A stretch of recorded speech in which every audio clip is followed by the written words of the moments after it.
तर आजच्या घडला आम्हाला पाऊस निसर्ग साथ देत नाही. आमची पोरं बाळ आता बघाय 80 वर्षाचे आमच्याकडे आता वचुलते ते अजून तिथंच भांगलतात बा. काय करणार आहे, करून तर यात काय आहे.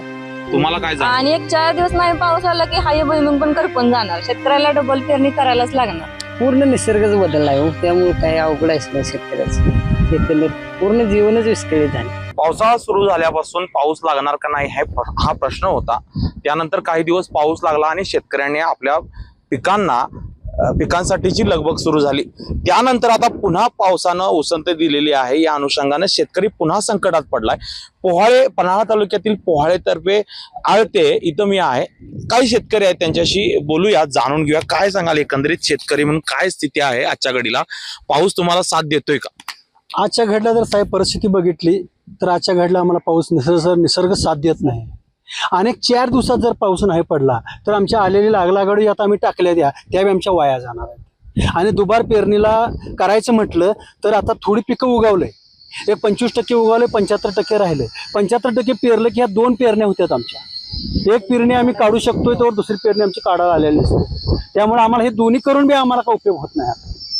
म्हणजे जमिनीचा मूळचा जो पोत होता, जी ताकद होती ती आता संपल्या पावसाने. हवा गेल्यासारखी झाली, अशा अवस्थेत आमची झाली. हे पाऊस एकंदरीत आता साथ देत नाही शेतकऱ्यांना. शेतकरी अडचणीत आहे. दुबार संकट आहे पेरणीचं.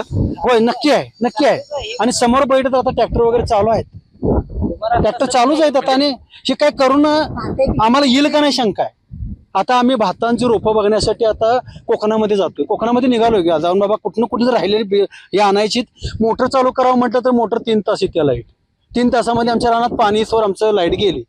आलेली माणसं घालत जातात मग रोपं आणून तर उपयोग काय. आणि त्या रानात पाणी साठवण्यात की आता पाणी विहिरीत नाही. असा प्रसंग आमचा सत्य आहे. काय सांगाल तुम्ही एकंदरीत शेतकऱ्यावर काय कोणती पिकं अडचणीत आहे या खरीप हंगामात?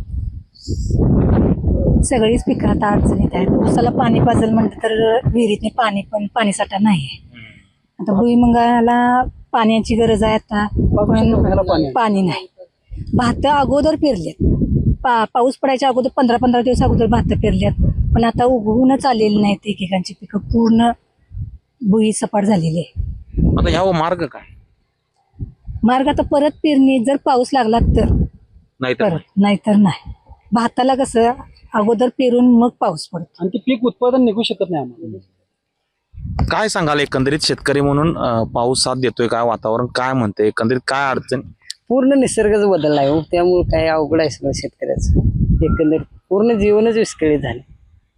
जीवन विस्कळीत झालंय म्हणता तुम्ही. काय नेमकं काय अडचण सांगा? पाणी पुरत नाही, लागवडीचे दर वाढल्यात तेवढी, पण आपले ऐकत नाही ना लागवडी घेण्याचे. म्हणजे आता परत हे सगळं करू शकत नाही, दुबारही करूच शकत नाही शेत. तेवढा खर्च पेलणार पेलत नाही. असं आहे. 700-750 700 पोतं झालं 2400-2500. एक वेळा आणायची पंचायत, दुसऱ्यांदा कुठं आणायचं बुकिंग ते. आणि बुकिंगचं आहे ते पण होत नाही हो. बुकिंग करणार कधी शेतकरी, इथनं काम करणार का तिकडे जाणार, हे सगळं अवघड झालं. असं आहे. काय सांगाल नेमकी काय अडचणी आहे? शेतीवर संकट आलंय दुबार पेरणीचं. तुम्हाला काय जाणवतं? आणि एक 4 दिवस नाही पाऊस आला की हाय भुईमुग पण करपून जाणार. शेतकऱ्याला डबल पेरणी करायलाच लागणार. ही मशागत वगैरे सगळी पाण्यात जाते. सगळेच तुमच्या पोहाळ्यातर्फे आळतेमध्ये काय काय पिकं आहेत किंवा काय नुकसान? सगळी आहेत. भुईमुग, भात, सोयाबीन, ऊस आहे. ऊस आहे. ऊस आहे की पण ऊस आहेत, पण त्यांना ऊसांना पाऊस नाही हो, पाणी नाही. पाऊस लांबला. जूनच्या पहिल्या आठवड्यात आमचा पाऊस पडतोय, पण जून महिना संपला तरी पाऊस नाही. एप्रिलच्या मला वाटतं 3-4 तारखेपासून जुलैच्या 3-4 तारखेपासून पाऊस चालू झाला. त्यामुळे आलेले पिकं जर समोर बघितलं तर गुडघ्या एवढं ऊस आहेत. ते ऊस आता आमच्या नियमाप्रमाणे एक 10-10 पेरं ऊसाची मोकळी पाहिजे होती. आता ते पिकं आमच्या हातनं गेले. ते आता आम्हाला वैरणला विकायला लागतं का अशी आमच्या मनात शंका. एक पानपट्टी, लागवड आणि सोसायटी एवढं भागू शकत नाही त्यात. आता सरकारनं मदत करायला पाहिजे. मदत करायला, पण मदत आता करायला त्यांच्या आता पहिलंच ते सावनगर अनुदान देतो म्हणलं होते, ते बी कुठं पोचलेलं नाही. आणि करायचं म्हणलं तर ते कुठं देतात, कुठे देतात इकडं. आम्हाला इकडे सावनगर अनुदान देणार आणि तिकडे आमचं परत 2500 टिक्क करणार लागवडीचं. काय होणार मग आम्हाला. आमची पोरं बाळ आता बघाय 80 वर्षाचे आमच्याकडे आता वचुलते ते अजून तिथंच भांगलतात बा. काय करणार आहे, करून तर यात काय आहे. तर सरकारनं पूर्ण त्या मुळाशी येऊन देश शेतीप्रधान आहे आणि शेतीप्रधानातलं जे आपल्या देशात पिकतंय त्याला अगदी योग्य किंमत द्यावी आणि ह्या खतांचं लागवडीचा दर कमी करावं, हेच एवढा पर्याय होऊ शकतो. ते आता पाऊस पडलेला नाही, काय नाही, भात पेरून बसलं, वाळल्यात एकदा पडलं त्याच्यात वल्ल वाळलं झालं, ते जेव्हा महिन्यानं पडला ते जो उगावलीच नाही, नवीन डबल करायची पळी आली. हे जे आम्हाला हे कधीच कळलं नाही असलं झालेलं. सगळं पीक सगळं लागवडी फागोडी सगळं टाकून बसलं आणि आता पाक वाळायला लागली. काय काय पिकाचं नुकसान आहे? भुईमुगाचा आहे, भाताचा आहे, भुईमुगाचा ह्याचा आहे, सोयाबीनचा आहे, मिरची आहे, हे सगळे वाटच लागायची पळी आली. एवढं कष्ट करून त्याचा काय उपयोगच नाही. केलेल्या कष्टाचे पैसे तर यातून निघतील मामा वाटतं. काय निघणं कठीणच आहे. लागला तर ठीक, नाही लागला तर काय चालणार नाही. मग आता काय पुढं काय?